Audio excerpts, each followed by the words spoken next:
Oh, yeah, yeah. Yeah. Here, you want to take this? Yep.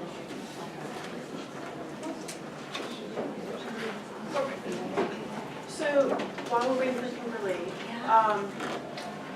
so no PowerPoint tonight? We're just No gonna sit and PowerPoint. chat? Okay, all right. I'll kick us off then. Mostly a time of discussion for you guys. Yeah, right? that's what I figured. We're just wanting to kind of allow everybody to get through traffic, so. I just have a few opening comments and statements and refer to a couple things in the summary, and then we can answer questions, clarify anything. Okay. Then give you the opportunity to have a discussion. Okay. Set in the room is blue shirt. Did you call each other before the meeting? What do you wear? Shirt? I'm gonna wear the navy blue blazer. That's all I wear. He says movies or someone wants to in the closet. It's like a huge closet, like 74. Well, isn't that like Sprint Secretary? There's a couple of really big, maybe they said that's your thing, you just pick What was one. that? Steve Jobs and Black Turtle. Yeah. And then you don't waste brain space trying to figure out what to wear. She said once a year, every answer. Okay, well, everyone,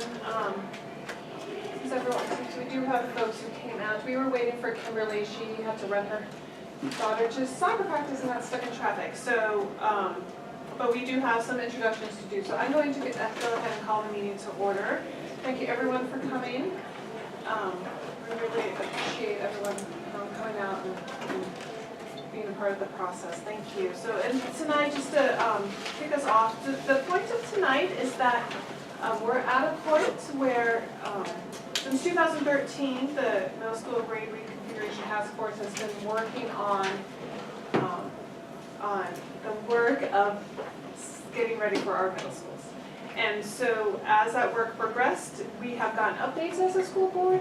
But now it is at a point where some work has been completed and it's time for the board to start to get ready to weigh in.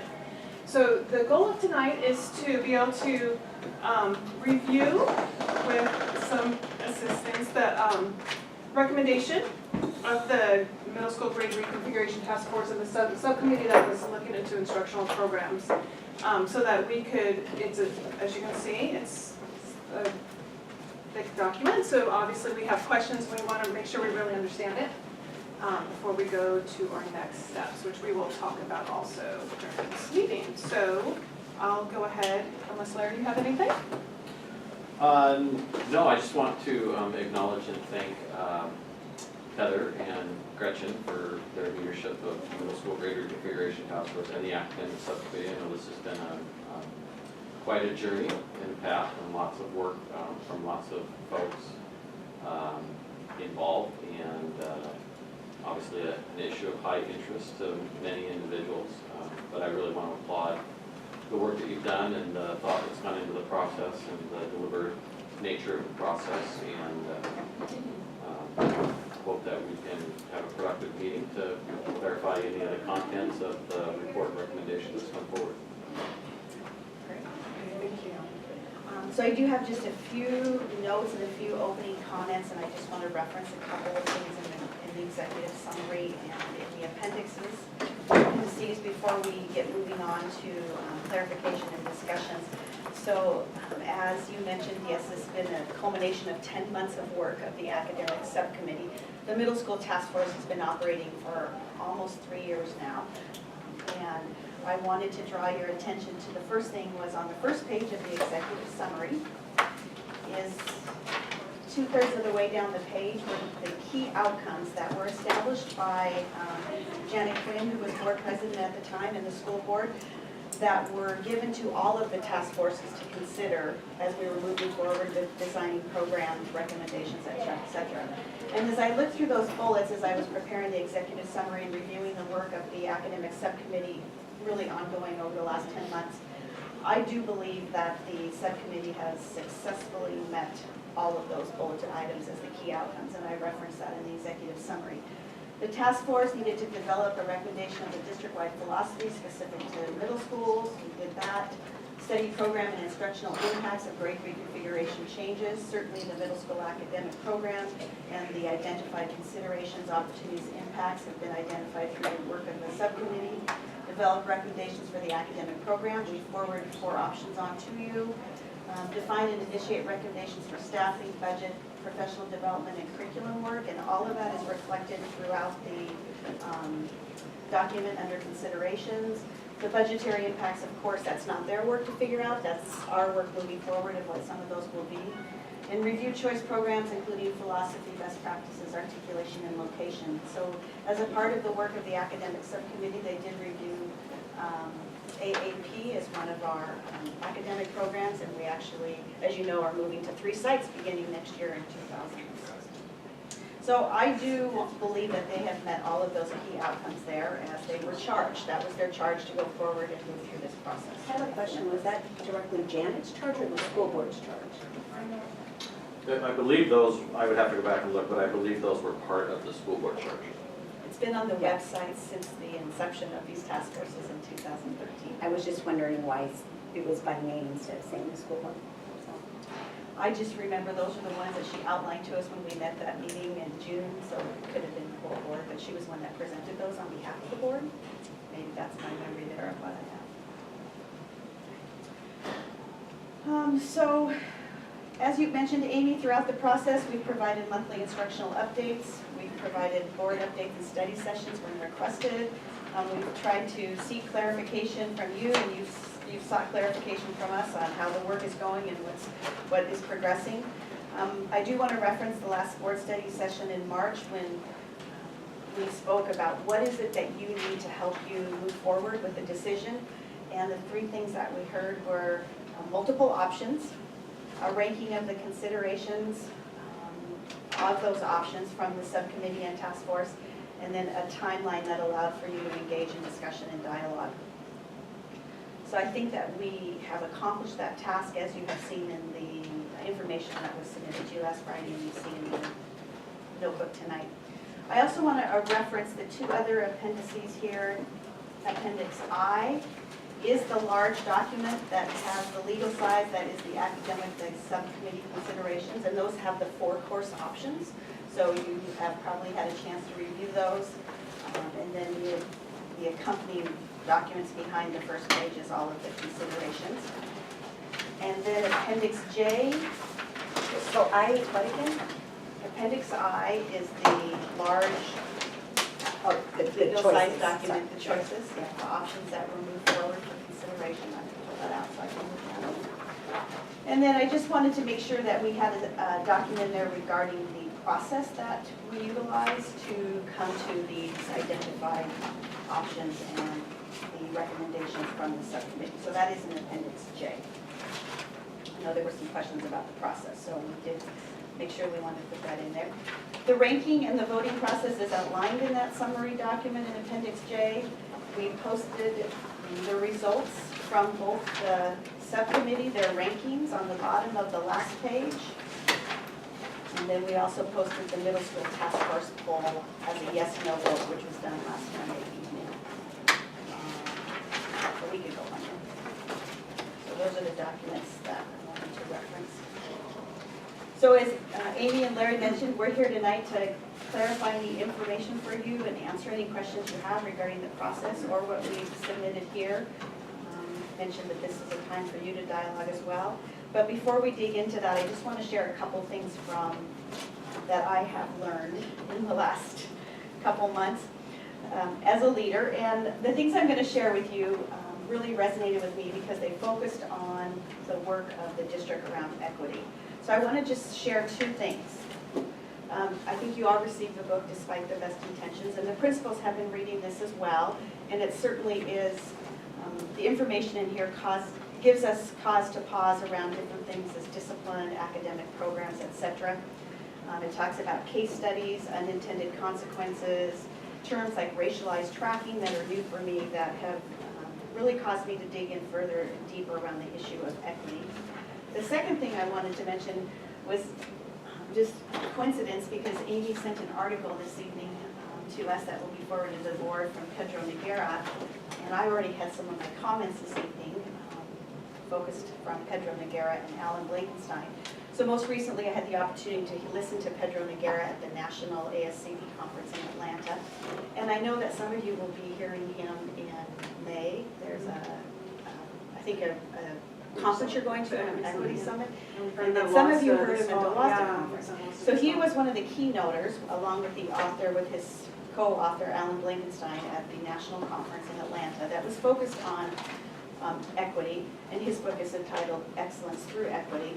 And I just want to share a couple things here that spoke to me. During his keynote address in Atlanta, he really focused on, Mr. Noguera really focused on inclusive opportunities for all students. If we want school systems to be different and achieve increased results, there needs to be a focus on equity first. And that resonated with me because we are, as a district, we're really focusing on equity this year. What does that mean? And so I thought that was very timely, and so I'm anxious to read more of his book. But I did come back, and specifically related to this conversation, I focused my reading on chapter 3, which the title of the book is, the title of that chapter is Building a School of Opportunity Begins with D-Tracking. And at the beginning of the chapter, it shares some quotes around equity in education, and then it goes on to talk about how schools can achieve excellence. And I'm just going to read here what Mr. Noguera and Mr. Blankenstein write. If schools try to achieve excellence without minding equity, the attempt is doomed to fail.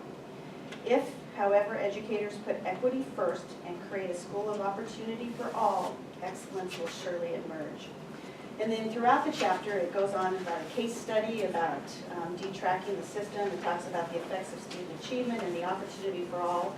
And then it shares lessons learned from this school's experience on moving a system, detracking a system so that all students have equal opportunities, and it was a very inclusive school. So I think that there's things that we can learn from a lot of these resources, and as we move through this conversation and discussion, there's things that will enable us to do the work necessary to move forward. And you can see from the recommendations, the considerations document, there certainly was a clear preference for option 1, which I identified in the executive summary as well. So that concludes my comments, and we are here to answer questions, clarify any information you have, and just listen to your dialogue. So I'm just going to start with this idea. Since this is an opportunity for the board to learn more about the recommendations, I thought perhaps it would make sense just to go through them one by one, unless anyone has any other ideas or anything they need. So this afternoon, just to follow up with what Heather talked about, because we heard from, I've read one of Pedro Noguera's books about equity out of curiosity. I entered in Google Pedro Noguera and tracking. And there is an article I found from 2010 that talks about it. And actually, I found it interesting. It talked about how to successfully implement D-tracking. That it's not something that's done without much thought, without much careful thought. So I was going to, Cindy wanted to make sure we wouldn't be infringing on copyrights, but I definitely will get that out in the board briefing to you guys. Otherwise we would have had it for today. It was 3:30, I know.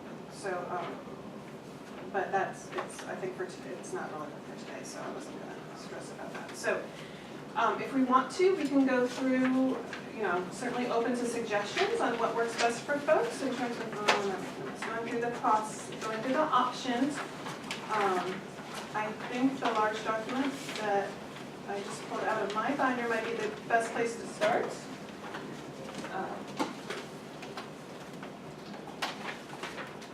I'm just concerned that we won't all have the opportunity to ask all of our questions. So while I think this is a great idea, we don't have a lot of time. For sure. And so that's one of my biggest concerns is the board has not been able to have dialogue about this. And I've been requesting this since, I think, July of last year, that we could, as a board, have dialogue about this. So, on an ongoing basis, so. Well, that's why I was asking what format would work for people. Yeah, and I'm fine with this. I Yeah. just want to make sure that we also have enough time, if it's not just today, that we have the chance. Because 9 months later, I felt we have not, or 6 months later, we haven't had the chance to talk about it as a board. So So Okay. that we can engage in that discussion. Right, well, I certainly have questions too about all four options actually. So just, I want to make sure I understand them as well. So I'm just going to jump in again. We can call audibles if we need to follow a different format, but I'm just going to, like you said, since we have a business meeting at 7, we'll get the ball rolling. So option, I'm just going numerically. So you're in appendix I, just to. I'm in appendix I for sure. I do have one other just point of order Right. items. I think it would be very useful in all of our study sessions if we have the materials we're studying ahead of time for everyone, because the public, we're a public body, so I think, and then this one, it was in our board briefing, we've had it since Friday to look at it. And I would ask if we could convert this amazing amount of information into a single PDF and post online. I think that would be very useful for all of the parties who are interested in the dialogue around it. And I know sometimes the documents are kind of still in process. This one, I think, is mostly finished, unless we decide to add or augment to it. But to get it online in a single PDF, I think is really important for all our stakeholders. It's either getting posted now as we speak or first thing tomorrow morning. Okay. We've been, since it was submitted to you on Friday, then we've spent yesterday and today and working with Leanna and with my admin assistant Right. to get it in a format that makes sense and to get it posted. And so we've been working Awesome. on it. Thank you so much. Yeah, It is online. It is online. Oh, good. Thank you. excellent. Thank you, ma'am. And so when we wrap up, actually Leanna dropped off a communication plan for talking about curriculum, so we can review this. There's several copies here. We'll review it when we're done, for sure. Make sure I'm taking notes. Okay, so let's just start with the description. There are a lot, so just for the audience's sake, so what we have here in our appendix, we have 4 options that have a description, and then there's several pages talking about different considerations and how they relate to each 4 options. So how the considerations that are here are growth mindset, equity, graduation requirement readiness, social, emotional, academics, enrichment and intervention, and financial, master schedule, professional development. So several considerations, obviously, to go through. So option 1, which is the challenge courses for all students in grades 6 through 8. I'll read the description for the benefit of the audience. All students will be auto-enrolled in the same core content courses in grades 6 through 8, studying a rigorous and challenging core curriculum in English, language arts, social studies, and science, using current challenge level pacing with differentiation strategies. So I think it's good at this point also to mention something that was in the executive summary, again, for the sake of the audience, is that it is the recommendation of the task force that math curriculum stay the same. So going forward, we're talking, do I have this correct, Gretchen? Yes, with some fine distinctions. Okay. The academic subcommittee recommended that we maintain math acceleration opportunities for students in the middle school. There's some work to do because we'll now be transitioning 5th graders to middle school Okay. instead of 6th graders to junior high. So there's not a lot of definition around the specifics of that because the committee of teachers just hasn't had time to do that work. So defining what the 6th grade math curriculum basically, that's What the what sixth grade is math- still to be done? But the 7th and 8th will stay the same as what we have? We will have algebra opportunities for students in grade 7 and for students in grade 8. And once Right. students start an algebra start in algebra, then they are on a trajectory. Right. It takes them all the way through calculus in high school. Okay. So working on 6th grade. Okay, thank you. But so again, the clarification, this focuses on English language arts, social studies, and science. That's what this focuses on. Okay. So then I'm just going to open it up to the board. Does anyone have any questions about either, how this, I think any question for, we could just talk amongst ourselves. I mean, I have a question, so I will just kick it off then. Feel free, guys. So when we're talking about challenge courses for all students, grades 6 through 8, was there much discussion about what kind of supports, I saw reference in the documents, there would be supports for kids who needed help with the challenge level curriculum. And so I could maybe skip ahead to interventions, but as, understanding what, because I think that's a critical part of this option. So you could help me understand what it might look like if kids are having a hard time keeping up with the pace of the challenge curriculum. So there are several ways that can happen. Right now, we have some students who take a grade level math class and a support math class. And in that support math class, there's pre-teaching that happens. So the students have exposure to a concept before it happens in their regular math class. That gives students some confidence and some background knowledge and context with which that they deal with that concept as it's introduced. That support class can also offer remediation for students who have had the opportunity to learn the math concept but haven't quite mastered it yet. There's also after-school study help in most of our schools that's very purposeful, and students take a lot of advantage of that to get some extra assistance. We also have time in the new schedule for 2017, the middle school will be on a 4-day block schedule, and so there's time built into the day during, for lack of a better word, we're calling it advisory time right now, but there would be some time for interventions and enrichment during that time period also. Several of our schools have it right now, time by time, so we continue. So just have some clarification, so there's an extra class, or just A student has a 6-period day, okay, and in place of one of their electives, they would take a math support class or a reading support class. and if a student needed math support, reading support, and science support, the day doesn't have enough time for that? We would Focus on skill-based. focus on Skill-based, so skills the reading class would focus on skills. that are It could be- applied in classes like science and social studies. But those teachers offer after-school assistance as well. and during class.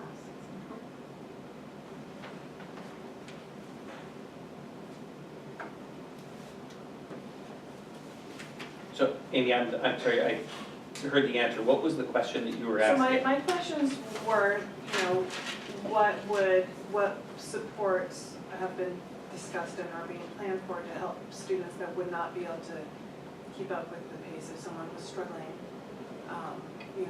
What options, because I had said an opinion-based statement is that we would want to make sure that any supports would be part of a very deliberate plan, in terms of, I view it being important with that option to have those supports carefully drawn out. I think we've mentioned too that our curriculums are differentiated already, and so within, for example, the English curriculum, there's different activities and different levels of a student of where they might enter into that curriculum, or what they would do is their task or their skill for a unit. So there's different access points or entry points. So within that class, they would receive supports also, whether they needed additional enrichment opportunities or they needed additional support, which is what we currently do now. We currently do that within our system. We would continue to do that and educate and train and do professional development around those supports for students. And those kind of supports that we have in place right now, that applies for the challenge, self-select challenge classes as well as the Gen Ed. Anything, no matter what you're in, our teachers are continuously providing opportunities for kids to accelerate or who need additional support with varying skills, varying content knowledge. So if you were a student in this challenge for all format that needed support, with the differentiation, how would your curriculum look different in this new format versus general ed class today? Does that make sense? I guess I'm worried that we just differentiate them back to where they're at right now, and they're just in challenge for all class versus general ed, but we just Well- differentiated them right back to, Why don't we use the Springboard example of the difference of Yeah. an English class? So,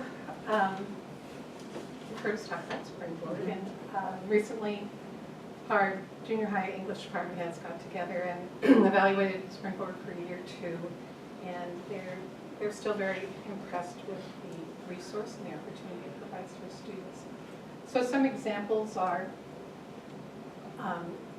we have a novel unit in each grade level, and Springboard provides alternate titles that can be enrichment or can be for learners whose strengths need some support. 8th grade is one example where we have the novel of The Giver, which is a pretty short novel, and it's often read in an elementary school, but of course they go into a deeper analysis here. But the alternative novel is Fahrenheit 451, which is actually a very sophisticated novel and asks some really hard questions. Students need to be really thoughtful in their responses. In addition to that, there are non-fiction articles about the Holocaust, Voices of the Holocaust. Students are asked to write an essay on the theme of finding light in darkness over some different non-fiction articles that they've read. So a teacher can vary the complexity of those non-fiction articles for students who have different needs. And it's a very open-ended response essay. How is the theme of finding light in darkness developed in your particular narrative that you're going to read? Each Springboard unit has an embedded assessment as its culminating event for the unit, and teachers can vary what the writing prompt is. It's often an essay. It can be some other form of writing, but students who need extension activities can respond to a more complex essay prompt, or you can lower the complexity of the essay prompt, but the general theme remains the same. And then teachers can revise the scoring to reflect that difference. In writing an essay, teachers can expand the expectations for students, saying you need to add more figurative language to your narrative, or more textual evidence to support your claim, or a deeper analysis of reasoning. The contrary then is for students who are just, those skills are emerging, then there would be fewer examples required in your essay, and a lower DOK, depth of knowledge level, for their analysis of their reasoning. So you take that single assignment and have multiple ways to vary it for the different abilities of students in your classroom. Sorry, I was not clear, and that was great, that was really helpful for me to understand what differentiation looks like. What I guess I'm concerned is, so we know there's demographics that are not accessing challenge at this level. How do we make sure that if they're in challenge for all, they're not just essentially getting a general ed curriculum because we've made assumptions about them and said, oh, you're not capable of doing this. How are we making sure that? That's an important question. So we talk about the concept of flexible grouping. So teachers would do an assessment of students on a particular task or skill, and that would allow students to sometimes be in this group based on a deficit, and sometimes be in this group based on a strength. With our goal of pushing students to And grow. what Pedro Nagueros talks about is that it truly does, there is evidence that it raises the bar for all kids. Kids who think they were not capable or couldn't have deep thoughts find that they do. How do we know that our current challenge model doesn't do that? Because we don't have any studies that are showing that that's not the case, or that is the case. So a kid says, I want to go try English because I feel like I can do better, and they go into an English challenge class, but the rest of their classes are non-challenge. Where's our evidence that the model we have isn't working in the way that you just talked about? Well, what immediately comes to mind is when we look at the board performance measures, and we look at where there are gaps, and we know that the students who have gaps in the board performance measures are also the ones who are not signing up for some sort of challenge. not zero classes, they're taking zero, because aren't 75% of our kids taking at least one? I don't have the direct data in front of me, I think Or several. it might be, I might be a little high on that, 60 are taking at least one. But I think that the work of what option one is, and I'll draw it back there, is that we want all students to have that rigorous learning experience. So instead of having some choose and some not, we want to give all students that rigorous learning experience for moving forward for our kids in middle school. Looking at socially emotional, looking at growth mindset, looking at the equity piece, all those students have that experience there. So that by the time they go to ninth grade in high school, then they will feel confident and more will be taking and making the choice for AP, college, and high school, and IB courses. The current model is agenda and subject matter, that they do have this ability to take on differentiated challenges. That is what we're currently doing, that's the curriculum. So that doesn't change that much with the Challenge for All model. It doesn't seem, if it's the same curriculum, the same approach, the only difference is the equity. I'm not tracking what you're saying. It seems like if we have curriculum and differentiation happening now in the non-self-select challenge classes, How's it happening now? with that curriculum, we are doing that now. We're doing some, I'm just trying to track, so we're doing some differentiating now in a, so right now we have the 3 levels, well, we have 4 levels, right? We have the advanced, challenge, what we call general ed, and special ed. So in the non-extreme ends, we have challenge and general ed. And so some differentiating is being done in those 2 classrooms. Correct. Okay, Right now. yes. So if we move to Challenge for All, we're basically changing the equity imbalance with everybody randomly mixed together, but the same challenging curriculum, the same course curriculum is available now to this year for both groups. So if somebody wanted to do Fahrenheit 451. They could choose to do Gen Ed, Fahrenheit they could 451. take a challenge. Can In they either, choose it? in either general ed or in, okay. So then when you say equity, what do you mean?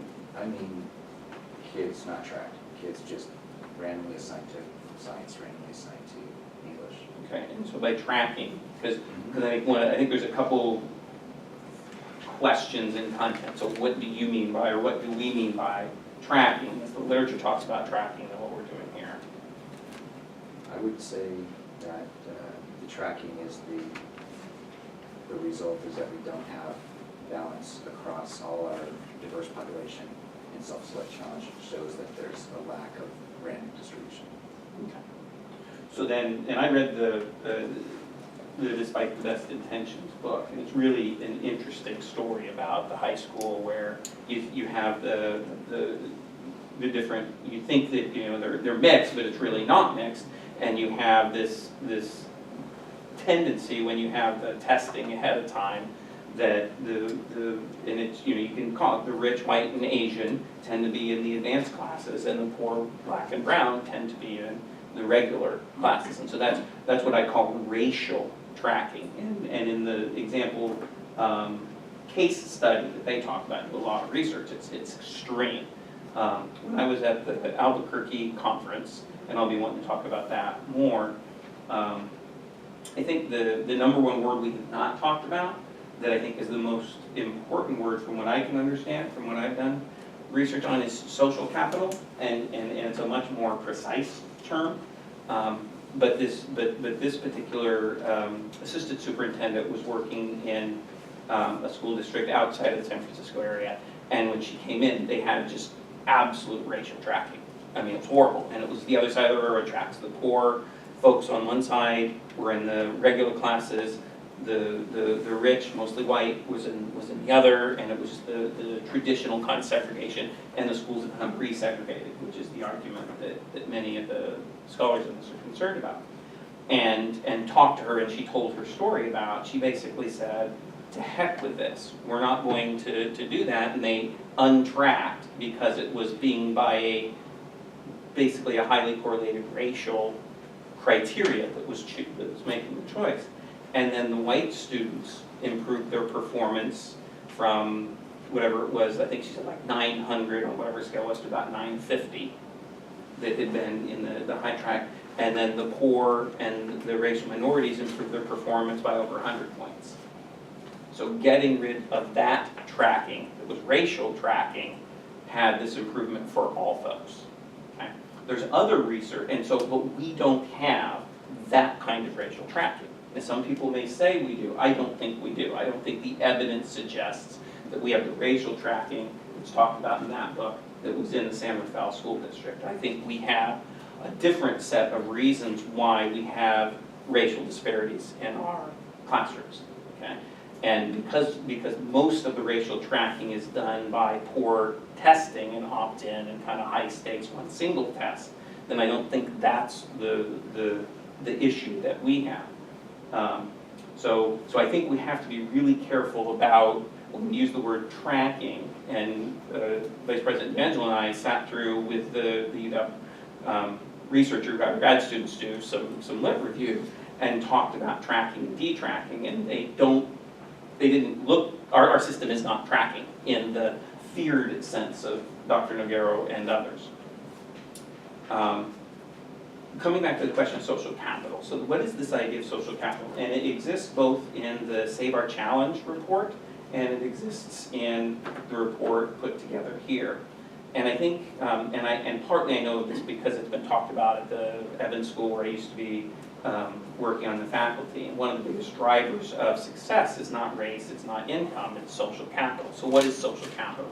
Social capital is generally this concept of how much love and support you have and resources. So you could be a single parent family, very, very low income, and not a lot of education by the head of household.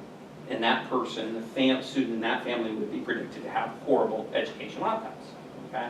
But if the educational outcome, if the mom or the dad who's that is getting their master's in social work and there's lots of books in the home and they're involved in a very tight community, whether it's for faith-based or just family community, they're filled with words, they're filled with love, they're filled with food, then that student, even though they would have these otherwise normal predictors of success, of failure, would actually be success. So this notion of, whether you're filled with words, love, and food is really going to be the predictor.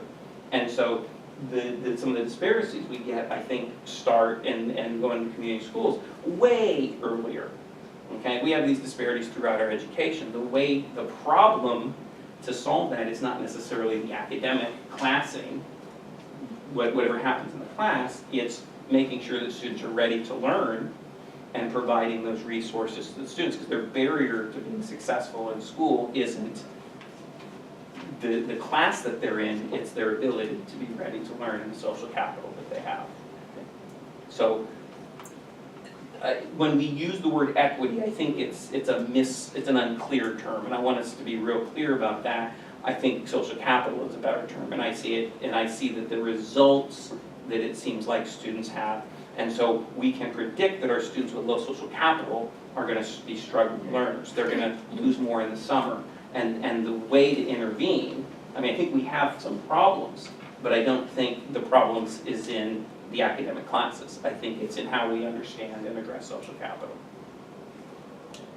Which is, thank you for providing that information. What I'm gonna do is back us up a little bit here, because again, we have a short timeline. So there's two things we could do. Again, this is for the board's benefit. We can go through and discuss some of the options, make sure we understand. But if we understand it, I think what might be helpful is to ask questions about some of the thoughts of the academic subcommittee on what disparities they saw as being the basis for the recommendation. Would that be helpful? I think because your point, because if what you're saying is that you think there's a difference in what everyone's calling equity, I think then that's a question to discuss and that would be very fruitful to do here while we have a study session. If I may, I think I can clarify that. I think the question is, and I think this is a lot of great work. I really absolutely do. I had talked with Heather a week ago asking, here's what I want, here's how I'm going to help wrap my head around it, and it's so much more clear to me now because of this information. So I'm very pleased with this work. I think the problem and the challenge is that this is a bigger issue than what we thought of when we said it, and I think we have misdiagnosed the problem. And I think that the problem is not this equity thing, it's that you gotta do the root cause analysis. Why is it that it appears like there's this equity, there's this component that it's unfair? Well, it's unfair because how we got there and going into that root cause analysis. So, and I think there's parts of the questions I would ask here. So, to me, that question, but it's where you were going, what was the, and I don't think we have fundamentally problems in our challenge class. I think we have problems in our general education, and we have problems with meeting the needs, the full host of needs, filling their hearts, filling their stomachs, filling their minds before they come into the classroom. Because we know racially that there's, the intellect and capacity is not a racially determined thing. They're smart, as Perry Rivera says, they're smart black kids, in Jamaica, and they're taking challenge classes, and they're taking AP math, and they're passing the exams. It's not about race, it's about those other factors. So I guess my question is, I think we have a problem. I think it's in social capital, how we address our students that come in with our social capital, and that it's general education and figuring out and solving that. It's not challenge. So how about this? I'm gonna Please. reframe. So we are here at Basic to talk about how to set up curriculum at our middle school. Really. We have, this is not anything you don't know. We have limited resources, and we have, limited buildings, that, numbers of buildings, numbers of teachers, some curriculum. We have limited resources. What is the best way, based on what we have, to set up curriculum in 2017 in our middle schools? I think that, that's the question. And so, based on, and that was something the board tasked the middle school grade reconfiguration with studying and coming forth with frameworks, and this is a rare opportunity. Not many school districts have a point in time when they can jigger all the levers at once. Usually, if there's something going on with curriculum, you don't have such a systematic change that gives you the opportunity. So that's why we're talking about curriculum in such large bunches. So if this is just me being, facilitator of our meeting, if our meeting is we're looking in the month to have a vote on which curriculum structure to go with, what is, as a board, do we need to ask questions about, to discuss with, in order to get ready for that vote on May 24th? So I have a lot of questions, and I think, Sandy brought up some good points that led me to other questions, and I feel that this is a great opportunity, but I don't want to feel that in 30 minutes I need to have that decision. So I want to make sure, again, because I've been asking for 6 months, that we can make sure that we have plenty of time to digest this and talk about it. So we are making, what you just said is perfect, Amy, we're making a major decision, a major point in time, and I want to make the right decision with the right information and the right dialogue between us. So we've got, I think, about 30 minutes right now. And I doubt we'll get through it all Right, and in 30 minutes. And the good news is we're not voting tonight. Correct. Right, and I think it is, we didn't meet in March so that we could start to get feedbacks and update. We have had opportunities to get feedback on this. We haven't had an opportunity to talk about options because they didn't exist before last week. Yeah. So. And we haven't had the opportunity to discuss it as a board. Absolutely. So that's. Absolutely. So, but since we have resources here, let's take care of the question. I would like to just follow up, because just to close the loop on what we were just talking about. So in terms of the question of, something that, despite the best intentions, they framed it as sometimes you can create a system and have unintended consequences based on the system. And that is something that I picked up, in terms of, this is kind of where my questions are, besides finance questions and training questions and things like that. But, in terms of what unintended consequences we're seeing, and people might have different opinions about what those consequences are, but specifically the question about the achievement gap at the middle school, because this is something that we talk about fairly often. What, I was just trying to flip through and pull up, what about how curriculum works in our junior highs as it is today this question of equity, I'm trying to get us all in the same definition of, when we're talking about fixing equity, what are we really talking about?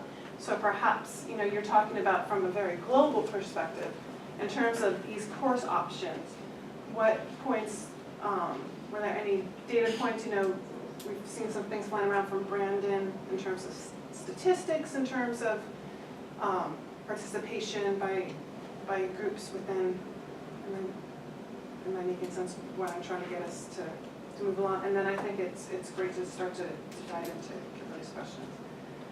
I think when the subcommittee looked at the class composition data and saw that students who were pre-reduced lunch and different demographic groups were not participating or enrolling in challenge classes. What do you mean by not participating? You mean as much, right? Yeah. As much as Right. their percent exists in the general population. Yeah, significantly lower. Isn't it like That was startling to our community. And why do you think that is? So I want to go into 5 whys. Because I think I have looked at it and have the answer, which is social capital. I'm not You surprised. have an answer. Yeah, and it's based on the research. And I'm asking what your thought is. What do you think the reason is that the free and reduced lunch are in the general classes more disproportionate? Well, I did sit on the subcommittee meetings, and that was, that's their work and their discussion, so it's gonna be hard to paraphrase or to say what the group said. I just can speak to what I heard at the national conference that Mr. Nagara talked about is access. And you already mentioned it in your discussions around social capital. So some of our students need to have us as the adults in the building to help them access those opportunities. That's our responsibility, because they may not have somebody at home pushing them, or they may not have the things that they need just even to, sometimes if they're homeless or to survive, they come maybe to school with a different set of circumstances.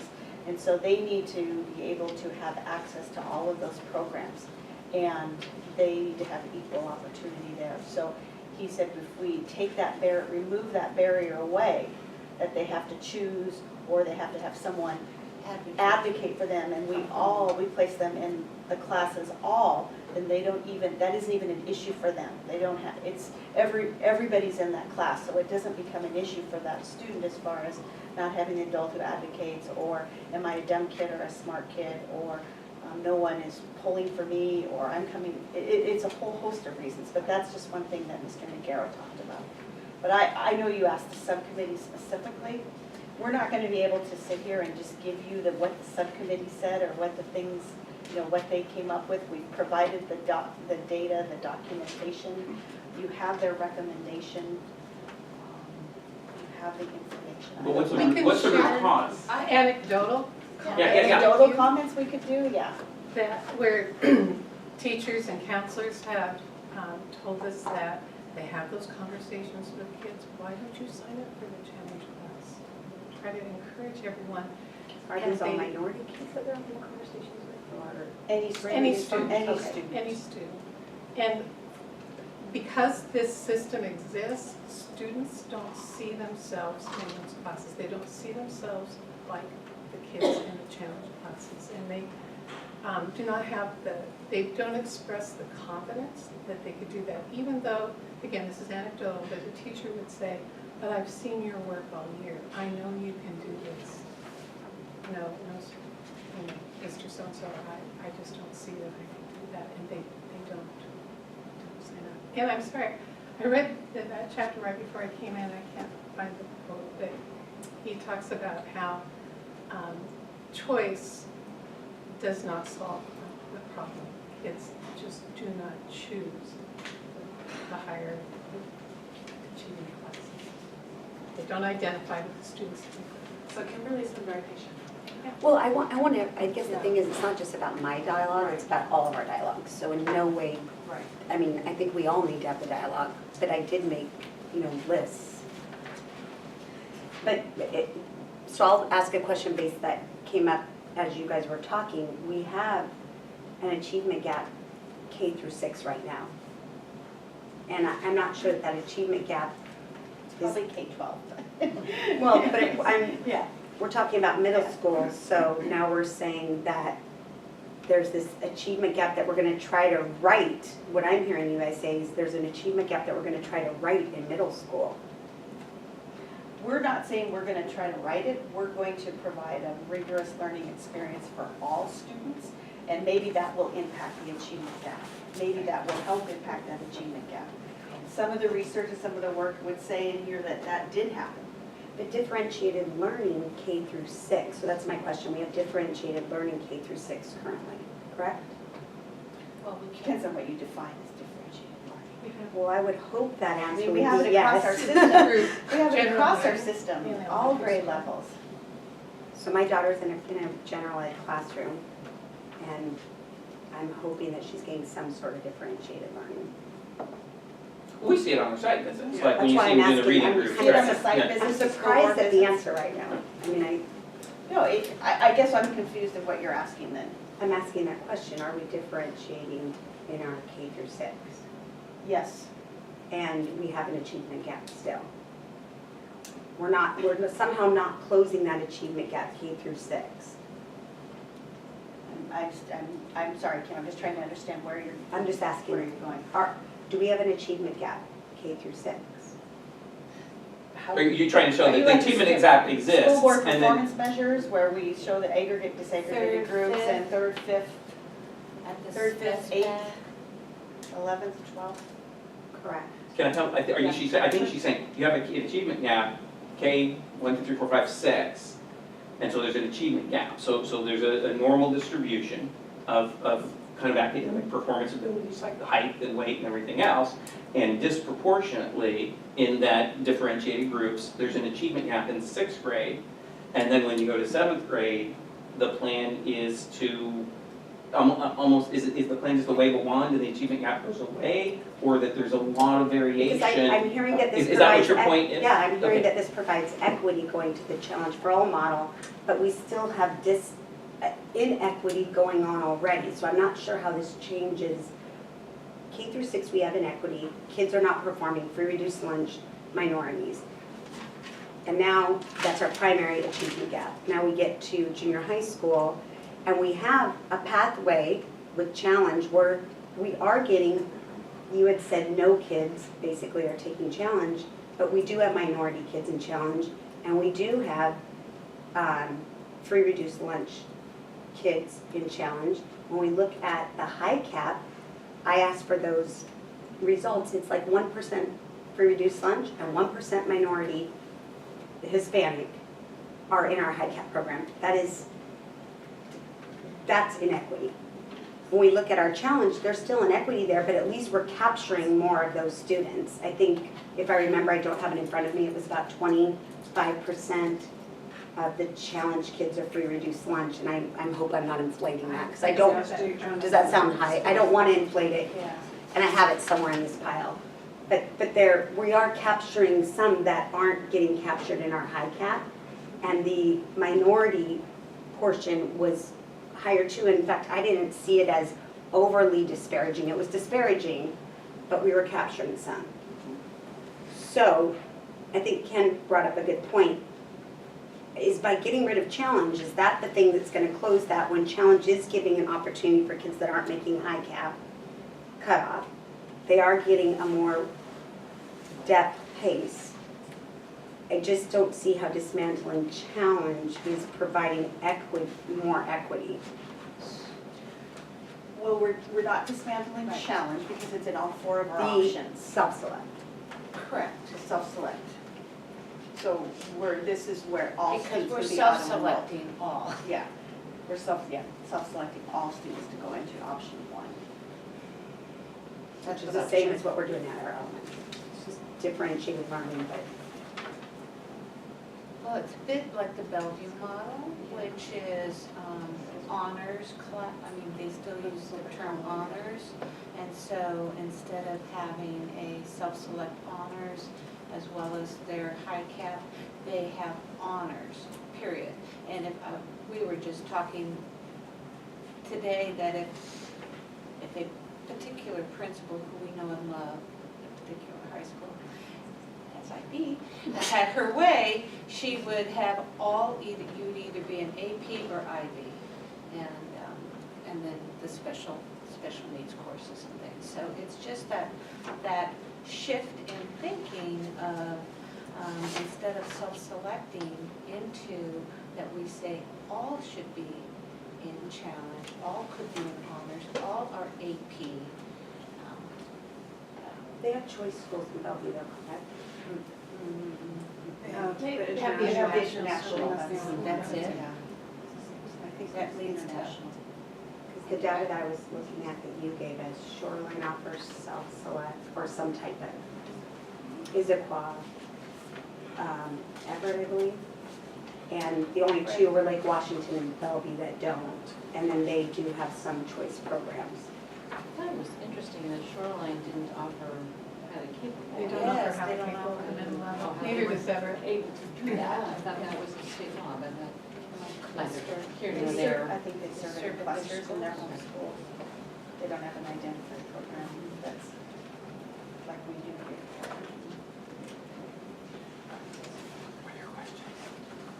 Well, that, just before we kind of leave that topic, that goes a little bit to, and I know it's not part of this, but, you know, for the last several years, I've done those kind of east side district comparisons. And when we look at those traditionally over the years that I've done those, and again, this is just state assessment scores, so I wouldn't want to draw too much of it. Where we compare the least favorably is at the junior high level, and that's been pretty consistent over the period of time that I've run that analysis every year.